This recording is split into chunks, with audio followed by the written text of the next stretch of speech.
Welcome back to the Yoga Chat. I'm your host, Montana, I'm your host, May.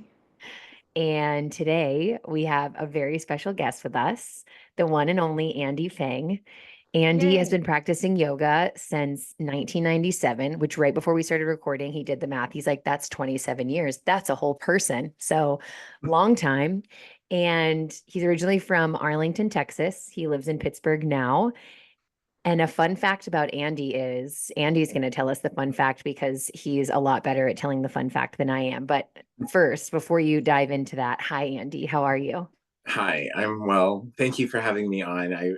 I really appreciate you like wanting to hear my stories and everything. Of course. Yeah, I know If some of there's your background any and some of your yoga stories. story journey, sorry, I was going to say, if there's any yoga journey story that everybody should hear, I feel like it should be yours. I know bits and pieces that we've like discussed here and there before and after class, but you you have an awesome story, which is like what the whole point of the yoga chat is. And Hmm. I feel like we should have had you on way sooner, actually, but I'm excited to hear the more details than I get to Yeah. hear Same. the in between class switches. It's very heartwarming is how I describe it. But before we dive into the heartwarming stuff, Andy, will you tell us about your fun fact? Yes.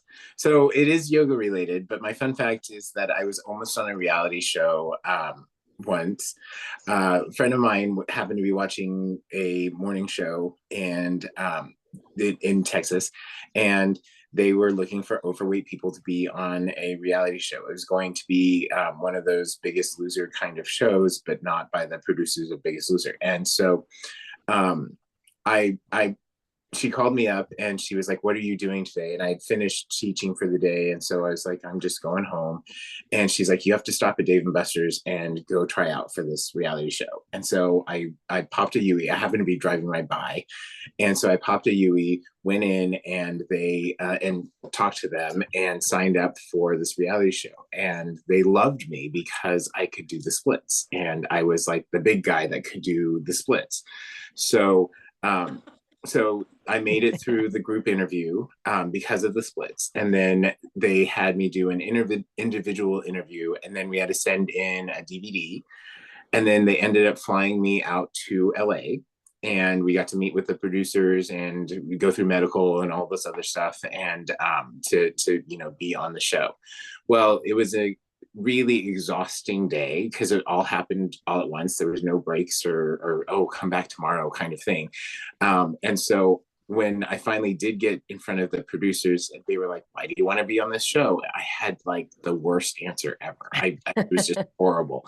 I couldn't think of anything, and so I was just like, "I want to show people that we can do this, that that we can lose weight, that and stuff like that." And I did. That was really how I felt, but it was definitely not like a good enough answer to be on a show. So I should have included in that I didn't get on because they flew me back first class, which was nice, which was wonderful. I mean, Yeah. and everybody there was very professional.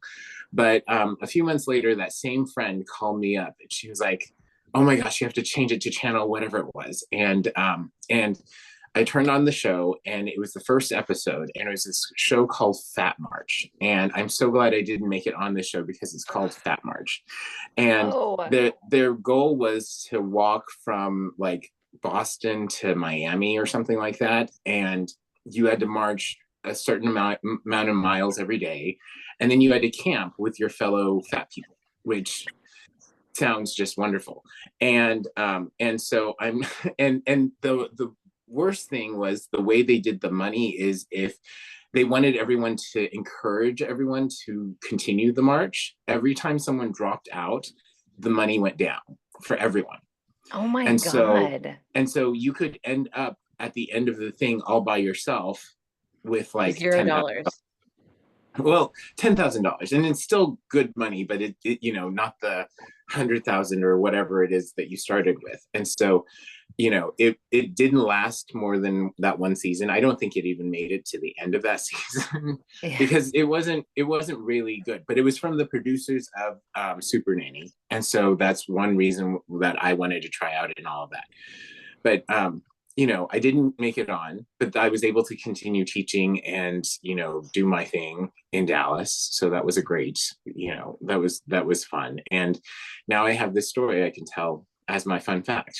Yes. So when That's you went through crazy. the audition process, were they like, "Hey, we're gonna make you walk from Boston to Miami and sleep in a tent the whole time," or they just told you you were gonna be on a reality show? So they told us that it was going to be a reality show where people wanted to lose weight, and it was going to be, you know, from the people of Super Nanny trying to help people lose weight. So I thought there would be like a guru kind of, Super Nanny Mhm. type person that would help you and everything. And Like a coach or like a dietitian or something. right, right. Yeah. And Something helpful. yeah, but I didn't know about the whole. They didn't tell us anything about like how the show would be set up or how the money process went or any of that. That's wild. No That's wonder we don't know about it. That's oh horrible. my gosh. Yeah, I'm it just dodged a I bullet on mean, that one, Andy. yeah, but the tryout process was fun, and how many people can say that they've actually like gone through the tryout process of Yeah, Right. all that. And I don't have any embarrassing footage of me like trying to sing or something like that. that is true. And you didn't have to act. It was like it's like a win-win because you got to do the cool experience. You had the cool experience, but you didn't have to walk from freaking Boston to Miami for no reason. Right. It's crazy. That's such a ridiculous premise because it's like Ah, anybody who walks from Boston to Miami in a short period of time is going to lose weight, but then they're all going to go home and go back to their lives where they have to sit at a desk and not be mobile, and then they're going to gain the weight back. Like that's just purely like you're getting put on a TV show to be pure entertainment. Like they're not yeah, actually helping you Right. at all. That's insane. yeah. Yeah.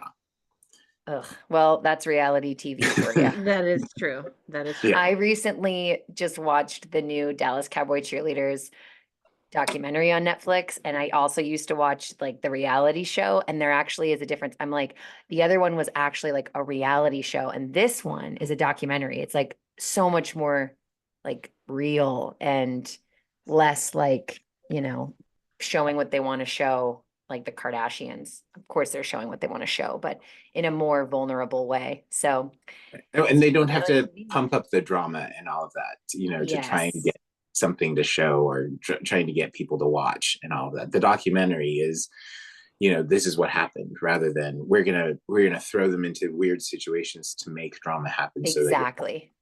yeah. Yeah. Well, on that note, let's reel back a bit. Andy, what is your zodiac sign? I am a Virgo. A And Virgo. yeah, I don't know all That's the like background of it. I was born September 18th. September And so 18th. yeah. And so all I know really is that I'm a Virgo. The Chinese zodiac, I'm a sheep, which both of those kind of go together and everything. So that's the descriptions of both of those things I really relate to, like the kind of anal retentive, sort of, has to have everything perfect kind of things. I remember a class where I was just so nitpicky one day, and I finally realized to myself, like, hey, I'm halfway through the class, and I've only gone through, or halfway through my time, and I've only gone through like a quarter of the class. I need to stop nitpicking and making people redo this pose or breaking down this pose over and over again. So I have to, accept that not everyone can be not perfect, but like trying to get everyone to like conform to what I think yoga or the yoga pose should be or whatever Mhm. is not is not what I'm there for. I'm there to, share the practice, help them discover what they can do in it, and then help them so that they don't um, hurt themselves in the future or, pick up bad habits like I did, that sort of thing. So I just kept like going over and over like a back bend or something like that. And I was like, no one's doing like a full back bend. Why aren't they doing a full back bend? And so, you know, it was just one of those days where my like neuroses, I guess, got to me. And I was like, okay, I have to let this go. They're probably just afraid like I was at the beginning. And I need to like just accept that no one's going to go full out into a back bend today and, say, okay, we'll try that again later, or we'll try that, next time. And try to go deeper or try to say something different. Yeah, I think that's a great reminder for everybody, especially a great reminder for Virgos alike. Yeah. I feel Matt's like a half Virgo. of I the don't know if you know people that. that have come on this show have been Virgos. I feel like Mhm. yoga attracts them. I don't know what it is, but there's a lot of Virgos in yoga. And Detail it's funny oriented. because they like detail-oriented perfectionists that yoga is guiding you to be not into the perfection of any of it at all. So that's kind of like a fun Balance. contradiction there. Yeah. Yeah. Well, and it helps us learn to like accept that doing your best, even if it's not perfect, is okay. And I think Yes.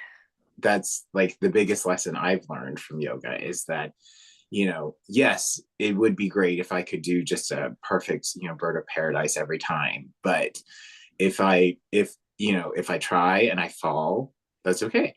And then as long as I get up and try it again, or I get up and say, and I don't stop or I don't quit, like that trying process is kind of what we're there for, and that's if you keep trying, then it eventually happens, which is the amazing thing. Like, I couldn't do the splits when I first started. I couldn't touch my toes when I first started. My first yoga class, I felt like I couldn't do a thing, but I loved it. It was so much fun. I like left on a cloud floating, and I went back, and it's what kept me going back to the gym, because I would say, okay, there's a yoga class at this time. I should go a little bit beforehand to warm up, and then maybe stay after to do some cardio, that kind of thing. And that helped me get back into the gym, because I never thought I would ever go back after like high school PE and stuff like that. Like, I hated PE growing up. I hated being bullied by all the, athletic kids and all of that sort of stuff. Oh, you can't throw a ball. Oh, you can't do this, that, or the other thing. You're not coordinated at all. You can't even walk or run or whatever it is, very well. And so, I just like would stop, because it would let me, if I wasn't doing something like that where they could pick on me for it, then they couldn't pick on me for it. And so, Mhm. they'd leave me alone.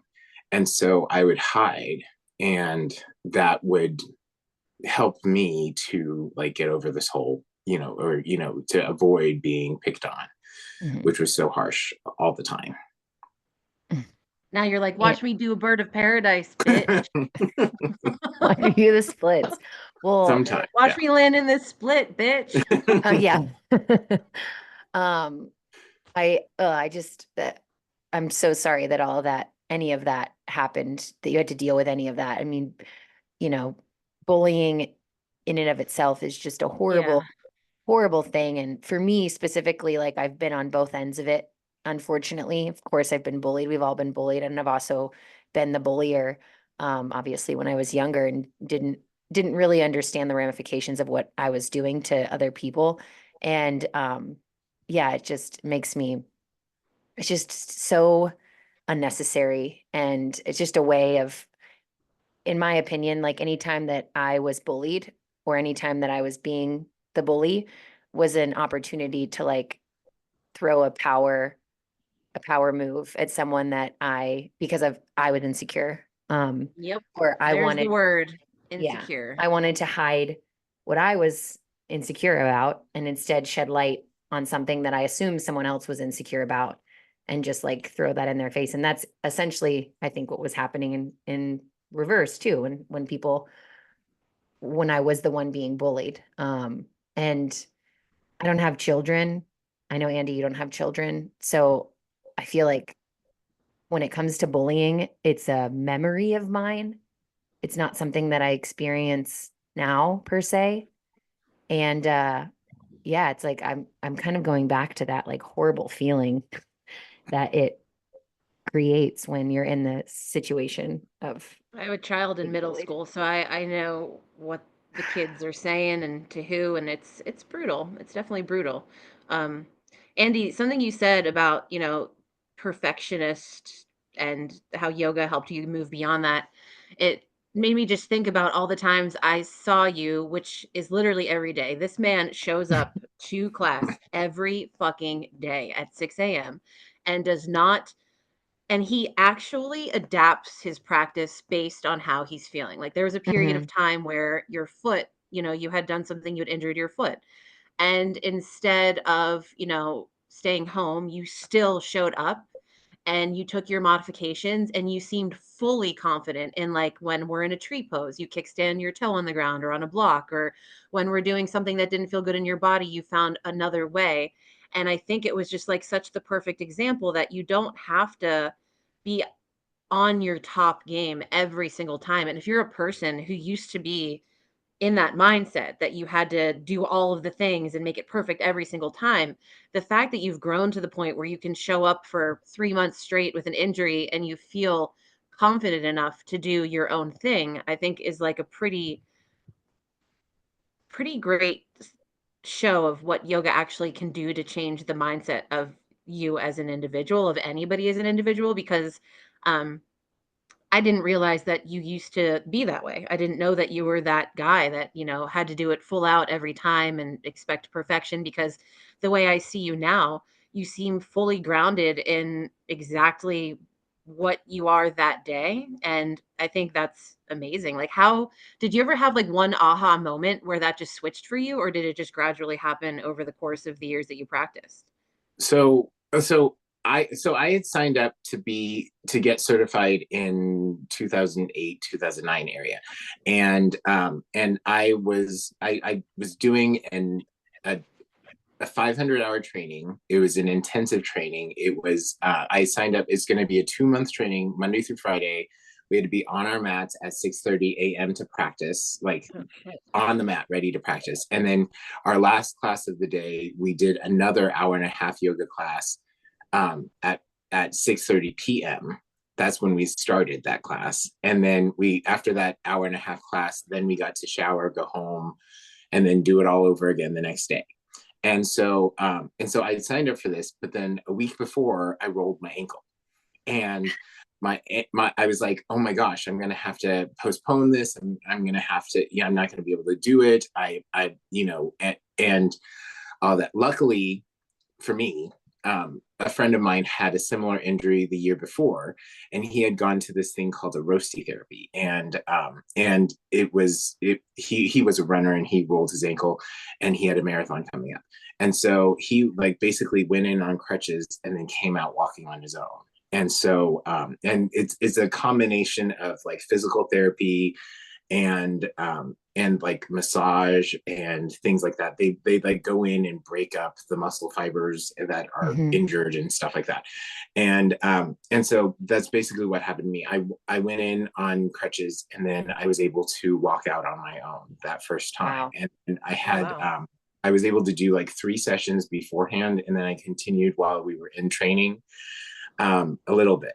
But I had to modify when I first started, and I was like, and with the with the with the yoga school I went to, I had been going to their classes for well over a year, and so I knew their series and I knew all of that stuff that they were doing, but I had to modify. I couldn't go full force. I couldn't do my thing, my usual thing and everything. And that's also being surrounded by these like beautiful yogis that could do everything. And not only could they do everything, but they could do it full out every single pose every Mhm. single time.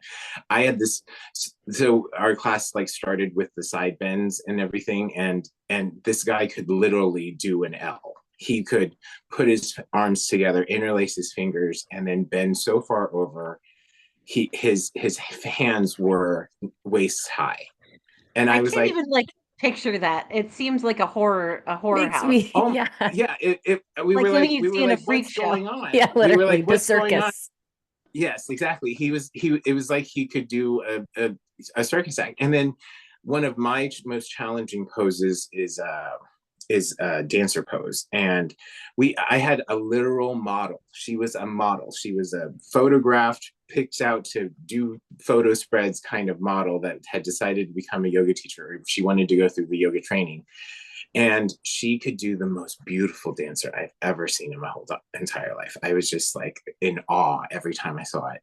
And so it was awesome, but then I couldn't do that. So I had to modify. And you know what?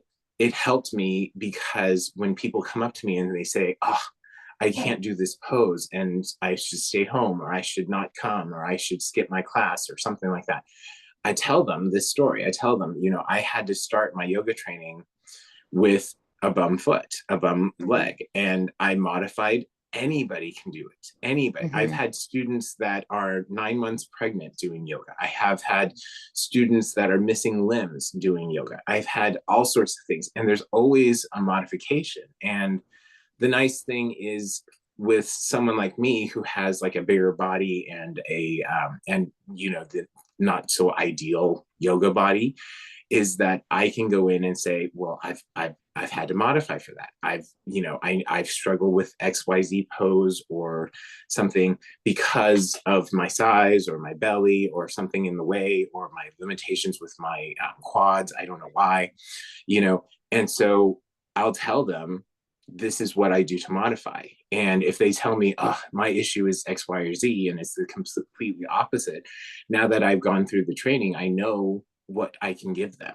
Or I can Google it and try to find out, like what to do to help them.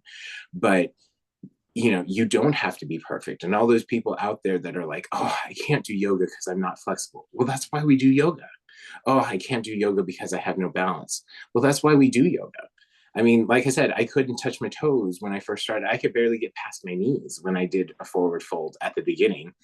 And now I can do things like the splits and the bird of paradise and all sorts of crazy stuff because I've continued to try. And yoga has helped me build that mental fortitude that I've needed to not give up and to not surrender to those little voices in your head that say, oh, you have to be perfect, or you shouldn't even try this because you're not perfect, or you shouldn't do this because of whatever.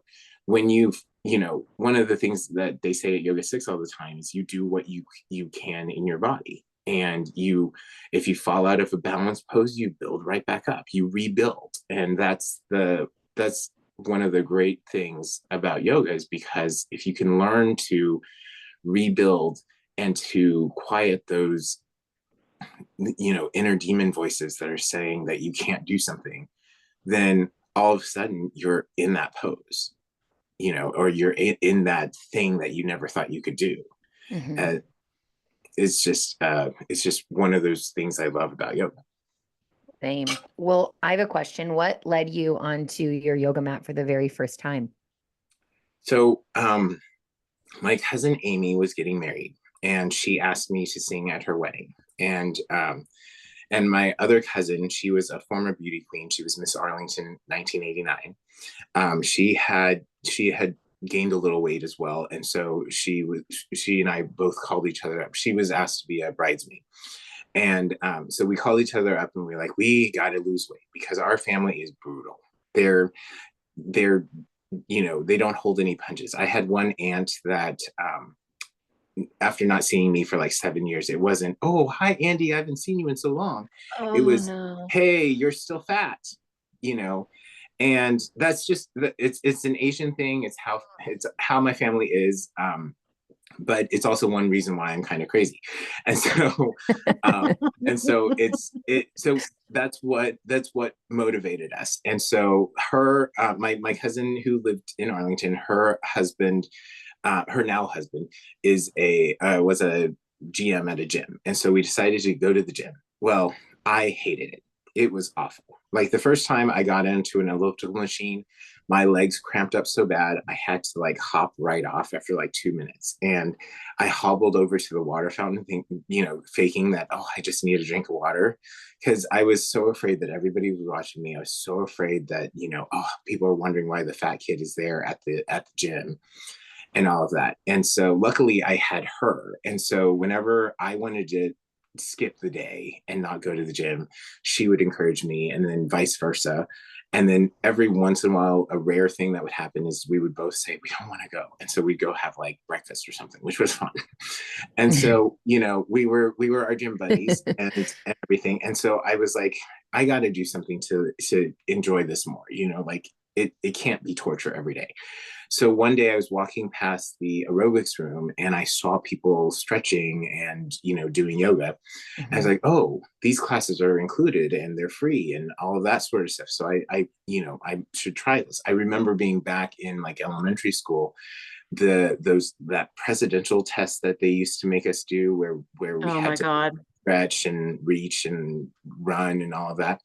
And I hang would from the always, bar. I could never hang from that fucking bar. I always felt like such a loser. yes, but the stretching I part hated was my that shit. favorite because that was the only thing I could do. That was I couldn't climb the rope. I couldn't, run faster than any of the other kids, but I could always reach past like what they said I should do. And so I was like, I was good at stretching once upon a time. Let me try this again. And so that first class, I signed up, and I think it was the teacher that wore pearls to class because she came right from church. And she would be in like a sweater set, and she would teach her class in a sweater set because she was What? coming from church. Yes, Did she this have is. big, poofy blonde hair? I'm picturing a straight up Texas lady coming Oh from yeah, church. Oh yeah. classic Speaking Texas of Dallas lady. Cowboys cheerleaders. Yeah. Exactly. Hey y'all. Yeah. Let's get But it started in was South Namaste. Pole. exactly.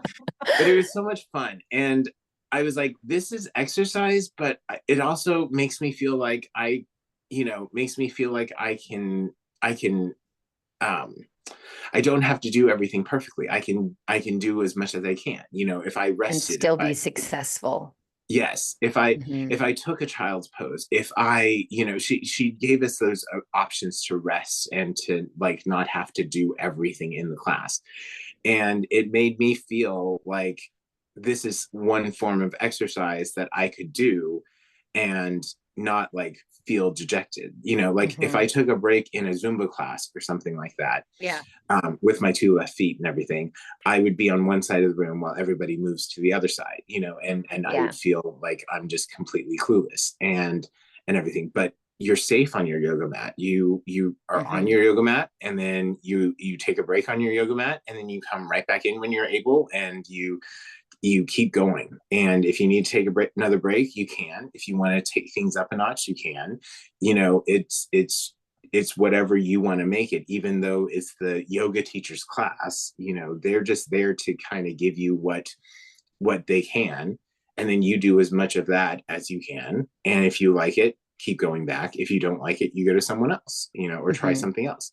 And so once I started going to those classes, I kind of became consumed because of, again, Virgo and all of that. And so I started reading and I started trying different classes. And in Dallas, there's the Dallas Yoga Center where they have a bunch of different yoga classes, different styles, different types of things. And so somebody in my class suggested an Iyengar class. So I went to an Iyengar class to see what that was like. And it was great because it kind of gives you the fundamentals, and it says, oh, your foot should be like this, or if you do this modification, you can get to this goal or that goal. And so that kind of helped me with my roots and everything. And then uh, what's it called? Sunstone Yoga is where I really fell in love with their classes because it was an hour and a half hot yoga class, and they had a way of teaching that helped you go into it from strength. Because the other yoga classes I'd taken, I'd gotten my flexibility, and I would kind of flop into poses, pigeon Mhm. pose. I would just flop into it. I'd be like, I don't feel anything, and I never did. I never felt pigeon until I was in a Sunstone class, and they broke it down, and I was like, oh, if I shift my hips this way and I square them, then I feel this, and it's huge. It's Mhm. really intense. And so they taught us how to modify it and all of that sort of stuff. But you came into it from strength instead of just flopping into it. And so they did the traditional kind of Bikram class, but they tweaked it. And so things like forehead to knee, where you're standing on one leg, you grab your foot and you kick out and try to bring your forehead to your knee. If someone had tried to say that to me at the beginning of my yoga life and said, this is what you need to do to be in this class, I would have left. I would have like that can't happen. It's not going to happen in that body.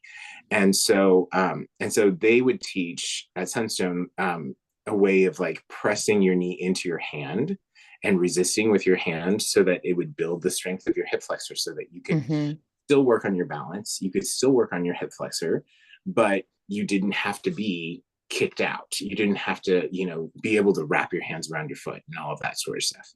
And so by coming into poses with strength, that helped me a lot, not only to kind of give up that chasing perfection kind of thing, but it also helped me to say, okay, if I go into this from strength, I'm just not strong enough yet, right? And so, like in the gym, if you can't go and you can't just go and bench press 1,000 pounds, you have to start off, with what you can bench press, and then if your goal is 1,000 pounds, you can work towards that. Same thing in yoga. If your goal is that forehead to knee pose, you can start off doing, strengthening exercises to get there. And then once you have your balance down, once you have your strength down, once you have your flexibility down, then you can come to this. Another thing they taught us was, sometimes your body just is not going to be built that way. Some people's hips have a little extra bone. Yep. And it keeps them from being able to open that up. I mean, so those people, unless they go through surgery or something like that, are not going to have open hips to be able to do a warrior two or a triangle or something like that. But they can still do those poses the best of their ability and still feel the same stretch if they activate this muscle, that muscle, whatever. And so that helped me to say, okay, well, my body is like this. And they would give me things to work on because one of my favorite teachers, her name is Nicole, and she moved to Australia, but she was this tiny little teacher, just at 5'4" or something like that. And I'm 6'2" and a overweight person, and she would come over and she was trying to get me to go lower in my warrior two, and she put her thigh underneath my thigh and she said, "You sit on my thigh." And I was like, "I can't sit on your thigh, I'll crush you, we'll both fall over." And she was like, "No, you sit on my thigh and I want you to get this low." And so she put her thigh under mine, and I was like, I kind of put my thigh on hers, and she's like, "No, you rest on my thigh." And so she finally got me to rest on her thigh, and I was like, oh my gosh, she's holding both of us up. She's able to hold me up, this tiny little thing, and I'm huge. I can barely hold myself up, but she's holding both of us up. And it was the most inspiring kind of thing. And I was like, oh, I need to learn what she's doing. And that's why I decided to do my yoga training through them. And, because I wanted to be able to do that sort of magic that she had, and that sort of and learn those like methods of how to strengthen people into the poses so that they could get into them without having to lean on that flexibility that might have. Or what about the people that don't have the flexibility? How do they get into the poses and all of that? So being able to kind of understand all of that helped a lot.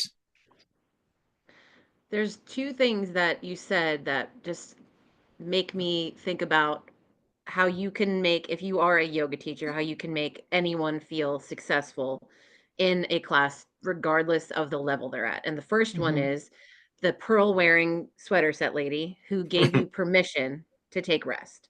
And like most of the time, as soon as I give that permission, I can look around the room and I will see at least half of the people take the permission and towel off or grab a sip of water or whatever. And it's funny how as humans, as adult humans, we like need a permission to like take care of Over and ourselves. over. Yeah, over and over. And it's not like you give it one time in the beginning of class. Like you have to give permission frequently. And people like they need to hear it. I really started to notice that like even more after teaching is just how much, not even in yoga, but like in life, humans need to have permission to rest or to slow down or to feel like they're not being productive bunny ears. You know what I mean? So there's that. Like give the permission. People need the permission over and over again. Like give them the permission to let their foot stay on their shin in tree pose and stay there yourself. so that way they can see that you're doing it. Or I one time I had the biggest struggle with eagle pose when I first started taking yoga. And I had a teacher who she was tough and she was hard on everybody, but the one day she took eagle arms and she just gave herself this hug and she goes, "This is where I'm at today and this is where I'm going to stay because this is what my shoulders need." And as soon as she did that, literally 75% of the class did it with her. And that was like the first time I ever was like, "Oh, this teacher's human." And I love that she's human. And now she's making me feel like I'm allowed to be human in this moment. And then the second thing you said was at Sunstone, instead of them just saying, if you can't do head to knee, get the fuck out, they gave you a place to land. They gave you a Mhm. place to that was manageable for you in that moment to land so that way you felt successful and like you were part of what was happening in the class. And obviously Mhm. there were people at different levels than you that could do the full head to knee extension, blah blah blah blah, whatever. They're not better, they're not whatever. But like if you can just let someone land somewhere where they feel like they're doing something and they're feeling successful in that place, like you were working on building your strength and you're pressing your hand into your knee and your knee into your hand, and they gave you that place to be. And I just feel like those two things make such a big difference when you go experience a yoga class, even as like a seasoned yogi or a beginner. Like if you have permission to rest and to take it at the level you need it, and if you have a place to land, those are like the two ways where you can leave that space and feel like you were successful. And Yeah. that matter like I now that I like know it and after I've taken so many and taught so many, like giving the permission and giving the place to be to start, like you can stay in this chair twist or you can plant your hands on the ground and flop yourself out into side crow. But more than half the class is going to stay in the chair twist every fucking time. And that's great. And I love that. But it's also because they've had the permission and they know that they can stay there if they want to. So I yeah, think from that's a something that student perspective as well, like when a teacher gives me the opportunity or gives me the permission to rest and make sure that everybody has a place to land, I Mhm. am a lot less likely to be looking around at what everybody else is doing Right. because I'm already doing something that the teacher offered. Exactly. And it's like if you don't give that permission, or if you go straight to like forehead to knee, that's Yeah. whenever you're literally the student, as a student, I would be pulled out of the practice because I'm like, oh, I don't know how to do that, or I'm unable to do that, or I don't feel like doing that. What's everyone else doing? I'm looking at the You lady in the know? front row who goes balls to the wall every time, and she's got this perfect head to knee, and then that's going to make me feel less than because I can't do what she's doing, and I don't know where else I can be in that Yeah. And I moment think because the there's a teacher didn't tell fine me. line. I think there's a fine line too between like someone that is confident enough and feels comfortable enough in focusing on themselves Mhm. aligned with a teacher that is giving them the space to actually focus on themselves. And Right. I think you're able to focus on yourself by those things that you and Andy are both talking about, the permission to do whatever, and very clearly cueing like go here or go here or go here. Instead of just like assuming everyone can or wants to go to the most complex version of something Right. because I don't always want to do that. No, and even when you know you can, there's some days where you just don't fucking want to. And like if you have a good teacher, you're not going to feel pressured to take it to the level that you don't want to take it to if Yeah. you've been given that permission explicitly over and over again to stay where you're at. So those are just like the two things that really like stood out. And give the permission. Give it to your friends when you're out. Give it to people all the time. No matter where you are, give people fucking permission to not feel like they have to bust their ass all day long, 24 hours a day, every day of their life because everybody needs it. That's all I have to Mhm. say. That's Oh not yeah. something that hits home for me or anything I feel really triggered by at the moment. If you can't tell by my intensity. Okay, I'm done. I'm right there with you. It's so close to home that I don't even know what to fucking say right now. Montana, you have permission to rest. I Andy, you have permission to rest. last Thursday, I had the day quote unquote off. I still taught at Yoga Flow in the evening, but I just was not feeling well. And so I took the morning to rest and I was like laying in bed, like restless and like feeling Mm-hmm. guilty for not even Mm-hmm. taking the whole day off. Like I had to leave my Yeah. house and go teach. I had to Yeah. work at least 3 hours. Um, and I was just like, I mean, it's an ebb and a flow, but I was like, oh, I'm in a really high place right now in terms of like energy up high, not like, Hmm. good high. Right. Um, yeah, and I need to just like remember, like retrain my nervous system to be Hmm. okay with like chilling. And being okay with chilling, but not going over in your head on repeat the things you should or could be doing if you weren't chilling. Yeah, Because like that's my actually problem. Like, being okay with it. I'll let myself sleep till 8:30 in the morning, but then if I'm gonna wake up at 7 and be like, well, if I get up now, I could get my walk done early, and then I could go do this, this, and this. And then it's just like the intention is one thing, but actually letting yourself do it is another without beating yourself up about Hmm. it. So yeah, we all need the permission from other people, but also mostly from ourselves. And that's where the tricky part happens. Yeah. Yeah. Well, Andy, I have a question. So can you tell us about like how we've talked a lot about your yoga practice in the beginning. Can you talk about what you're doing now in terms of teaching and practicing and how yoga fits into your life today? Well, so I started with Yoga Six after the pandemic because they opened during the pandemic, really. And one of my favorite things that they did is they sent before they opened, they had like a pre-sale. And so for those of us that were in the pre-sale, they sent us a survey asking us, what kind of class, or what, not what kind of classes, but when do you want these classes? And I was the first one that said, I need something before work. I need something to something early because I want to be able to do it and then start my day and not have any excuses of not doing it. And oh, this came up and I have to cancel my class. No, like the only thing Mhm. that could keep me from class is my dog or something like that in the morning.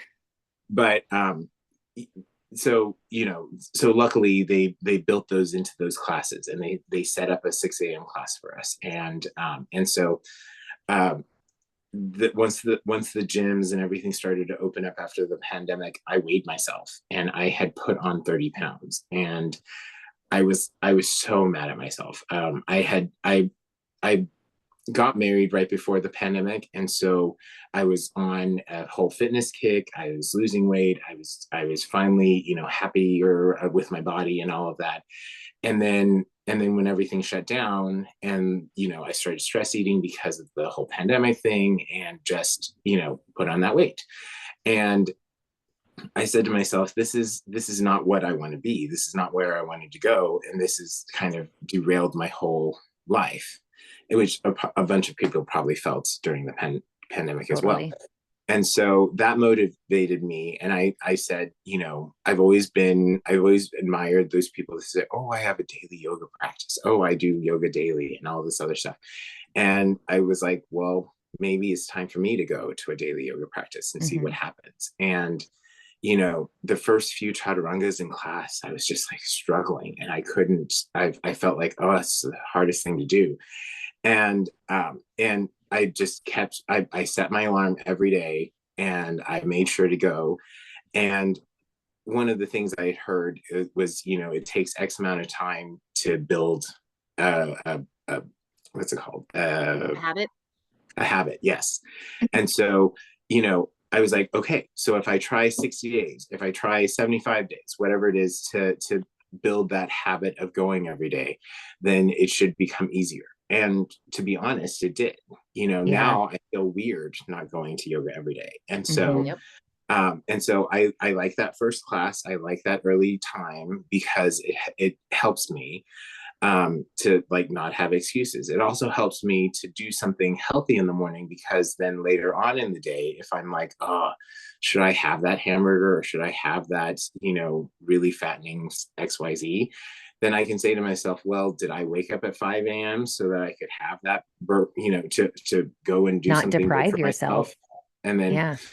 I'll have a slice of pizza instead of a whole thing or something like Hmm. that. And that's another struggle altogether. But in my yoga practice now, I've been going every day, and it helps me to, to de-stress and to, and for me, getting to, the ripe old age of mid 40s and everything, it helps me to, get to moving and get those like creaks and cranks and stuff cleared away. Like, I started to feel like that old guy from Up, where he gets out of bed, he like has to crack his back and he has to do all this stuff.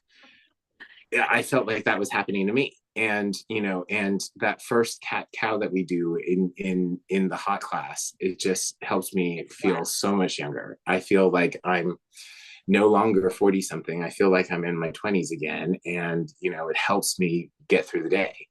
Yeah. And so, so that's my yoga practice. I go every day. I'm lucky that, the schedule is as varied as it is. That's why, another reason why I like Yoga 6 is because they have different classes, and they have the different classes in the morning, so that we can get a variety. And then I teach 4 times a week.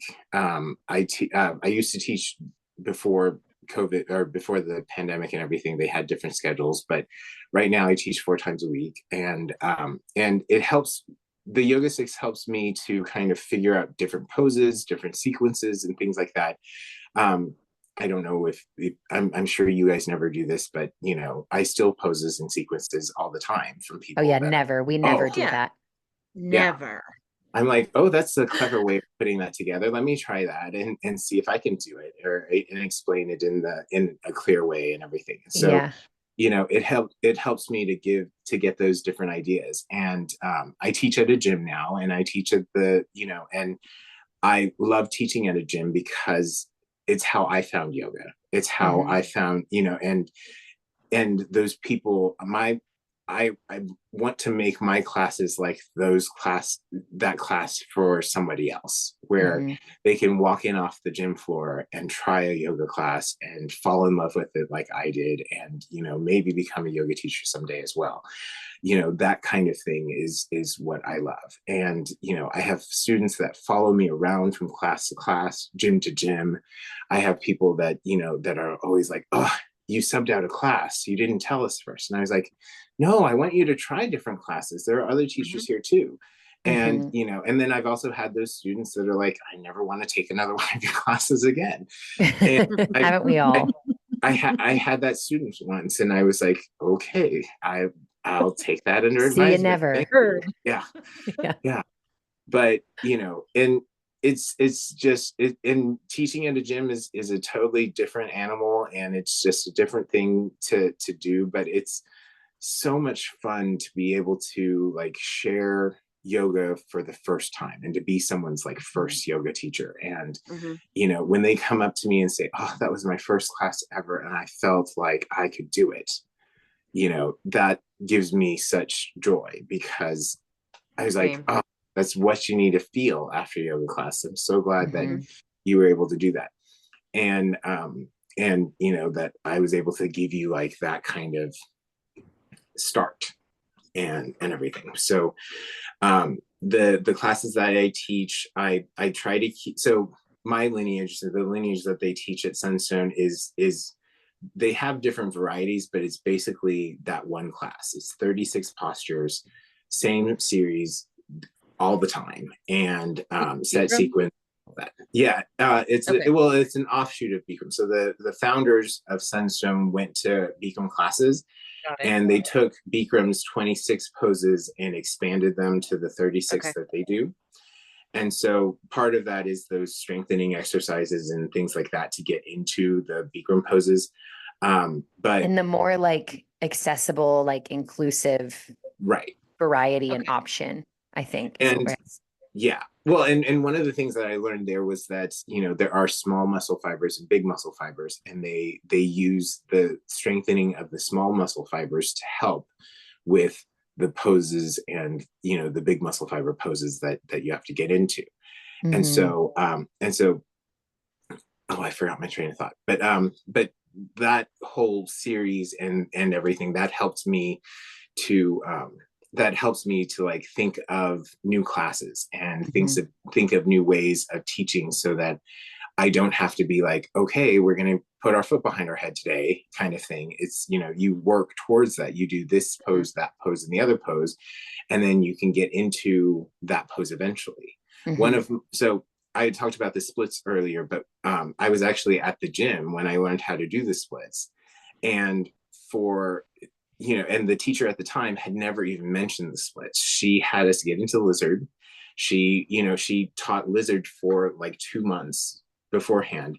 And then one day she was just casually like, oh, if you feel like you could go deeper in this pose, you just straighten your front leg and slide it forward. And all of a sudden you're in the splits.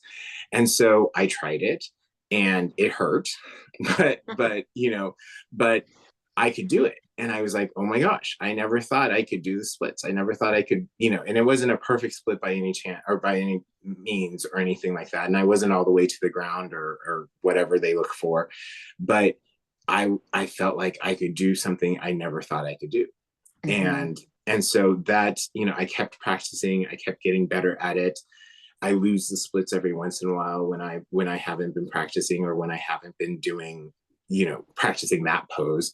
But, I can get it back. I can practice again. I can start stretching again and get back there.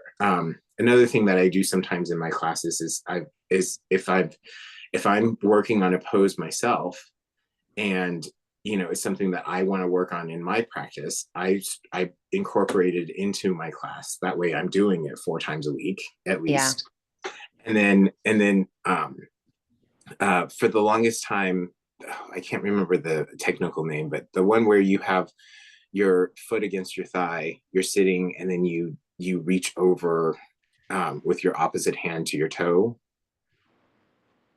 Are you standing? No, you're seated. Sorry, you're seated with like your right foot on your left thigh, and then you reach up and over to grab your compass. Oh, compass. Yeah, is it compass? I think so. Maybe. I think so. I couldn't reach my toe for the longest time. I could just do the side bend basically, and that was fine, and that was great. But I had that goal of getting to my toe, and I could only do it on one side for one reason. So what I would do is I would teach it on the quote unquote bad side until I was able to get there. Now I tell people it's only taken me 19 years to get to this side, even though it took me 4 months or whatever to get to that first side. The one side easy, the other side took me about 19 years to get to my toe. And and I tell my students that because they need to know that I never gave up.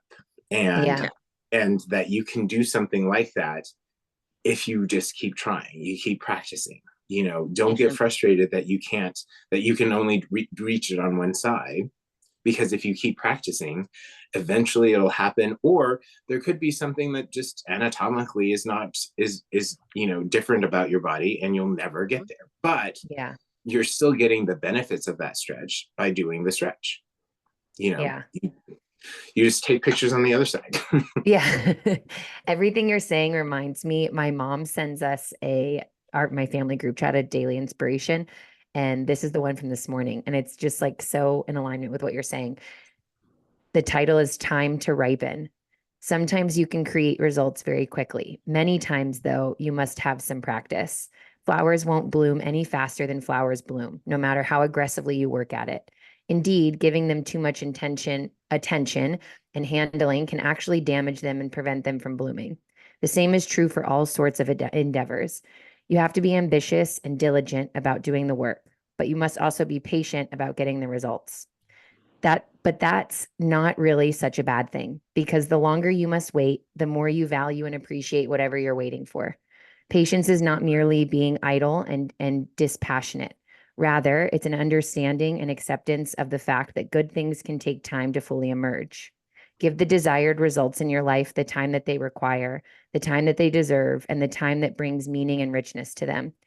Do swiftly and eagerly what you must do, and go forward with patience as the fruits of your labor take time to ripen.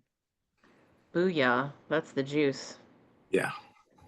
So it is also the juice, Andy, you said in the beginning, which I knew as soon as you said it, I was like, that's the quote that we're going to post on our Instagram. You said, I'm going to do my best, and that might not be perfect, but that's okay. And I feel like that's an umbrella quote of everything that you've really talked about today, is like understanding what that means and being Mm-hmm. okay with it. I'm going to do my best, and it might not be perfect, and that's okay. Well, 100%. and it goes into that whole thing about, teaching, like if you're seeing someone, and again, back to when I was being nitpicky, is, you know on days that I'm like that, I just need to step back and say to myself, it's okay that everyone's not perfect, it's okay that we're not perfect, Mm-hmm. as long as we're not doing anything that will hurt ourselves, Right. like, Right. if I see someone doing something that's going to cause injury or something like that, I will stop them, or I will go over and do a gentle correction or something. But if I see like the whole class doing something, I'm like, oh, I must have said that wrong, or I must not have given the Mm-hmm. cue correctly. And so I will re-examine that and do it again the next class, Mm-hmm. better. And Yeah. so it's not just, oh, well, I have a class of beginners or something like that. It's, oh, did I say it correctly? Did I Fucked up. say, did I, yeah, exactly. Did I Totally. fuck it Yeah. up? And I fucked up. so, I'll look at that part and I'll say, okay, everyone did this, in a scary way. I need to go back and I need to explain it in Mm-hmm. such a way that, say it a different way. And so sometimes I can do that in class. Sometimes I have to take it away and Mm-hmm. Totally. and think, and maybe even ask my yoga teacher friends, like, hey, what am I doing wrong here? Yeah. But, that's part of being open and wanting to grow and accepting that we're not perfect Yeah. and that it's okay, and trying basically trying the best that we can. Mm-hmm. That's the Yesterday, ultimate feedback for any class is like if I cue something and half the class or more than half the class looks up from down dog like this, like they're looking like, what the fuck did she say? Then I'm like, oh, I need to amend my words here because like that is the ultimate. If everybody stops dead in their tracks and whips their head up to look at you, you're like, oh, I fucked up. That's yeah, that's how I know. I have this like go-to sequence, this bird of paradise go-to sequence that I teach like often because I'm still trying to figure out the best way to cue people into bird of paradise without a strap. And I taught it yesterday in slow flow. And afterward, Lisa Gavin, who listens to the yoga chat, so shout out Lisa, she is also a Hi, yoga Lisa. teacher. And she came up to me after and she was like, hey, so I had everybody in the full bind, in their variation of the full bind in the extended side angle. She was like, hey, have you ever tried to spin to the ball of the back foot before stepping forward so you have like the power to do that? And I was like, that is genius. And she was like, That's yeah. the She was like, juice. I heard that from another yoga teacher and I just thought that like it might be helpful for you. And I was like, thank you. And Final so piece of the puzzle. yes, and it's so true because you think about your legs in warrior two and then you step your back foot forward versus if you're in warrior two, then you pivot on the ball of your back foot, then you're like in a lunge and then you have Yep, power to step forward. to I'm launch like, forward.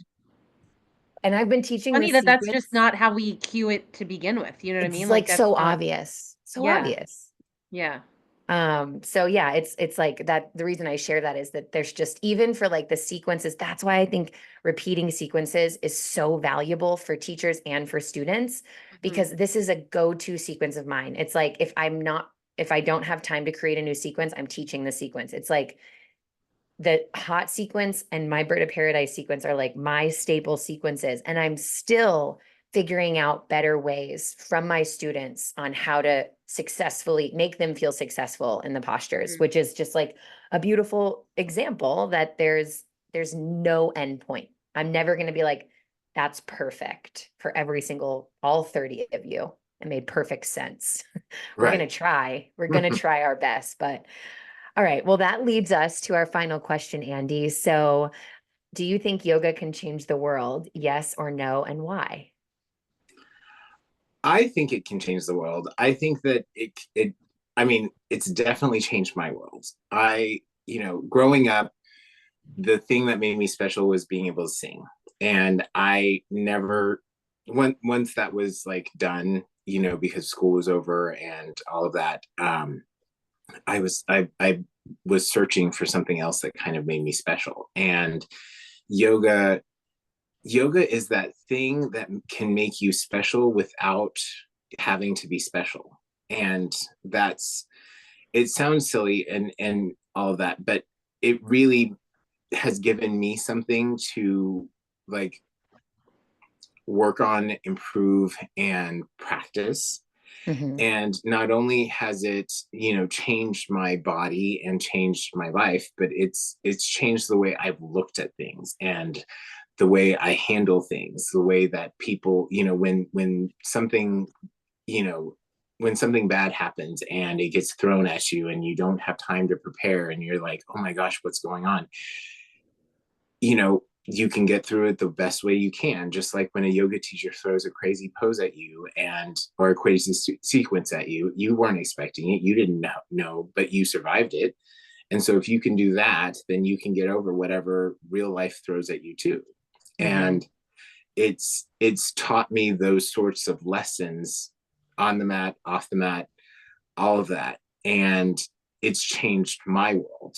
And so if yoga can be shown to more people and to be shared more often, everyone's little world being changed will help to change the big world, the one that we're on. So I definitely think that yoga can change the world. The juice. Yeah. That is the Andy juice. just dropped it. Poured it. You're I right. should I say, like what you said about yoga making you special without without having to being be special. right, because it does. It makes you in awe of yourself, and in a way that like you are really understanding like the full power of you, not like, oh, I lifted a bunch of heavy weights over my head, but like there's deeper power in you. And it makes you, I think, it makes your relationship with, you know, your humanity or your body or your physical appearance just different, because when you make yourself in awe of yourself on a daily basis and you remind yourself all of the time about like all this fucking weird shit you can do with your body, it's really hard to be an asshole to yourself after you leave that room.